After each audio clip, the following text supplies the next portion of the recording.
I'm gonna go ahead and give this another go because I completely botched up my last video, so here we go again. This is one of my new episodes on fictional case studies, and today's episode is about Inspector Javert from Les Miserables, a book written by Victor Hugo. Inspector Javert is one of the most psychologically rich antagonists in literature, and part of the reason why that is because of his moral absolutism, which we're going to dive into right now. What we know about Inspector Javert is that he was born in a prison to a gypsy and was probably growing up among criminals. It's important to note that he did not relate to those people he was growing up around, and so he wanted to create as much distance to his origin as he possibly could.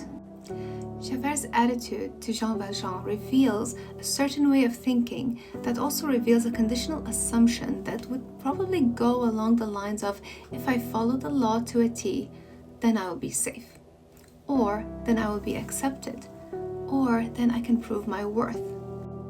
Because that conditional assumption was so rigid, he could not update his narrative when Jean Valjean kept proving to him that people can change and that people are not as easily labeled as he would like. Jean Valjean was an example of someone who was a victim of the economic situation of the time, and he ended up in prison, and then when he left prison, even though he was filled with a lot of hatred, he changed his ways and he started performing good deeds.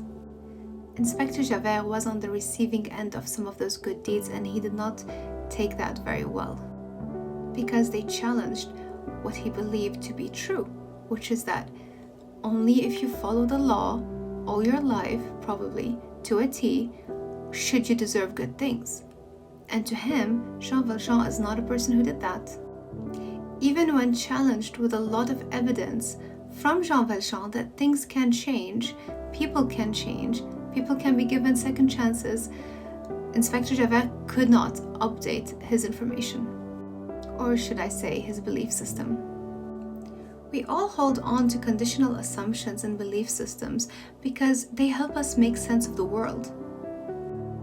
In fact, when Inspector Javert could not fight off this evidence anymore, he ended up taking his own life. Imagine being so disturbed by new evidence that shakes your whole foundations of what life should be like that you cannot even tolerate existing in it anymore. Whenever I think about extremely rigid belief systems and extremely rigid conditional assumptions, I cannot help but remember Inspector Javert. I think to me he exemplifies this rigidity and this moral absolutism. Tell me what you think. Share in the comments if you think that my analysis is accurate or if you have other ideas, especially if you have different schools of thought. Let me know how you would approach a case study like this. And if you like to think about case studies from a psychological perspective, then give me a follow. See you next time!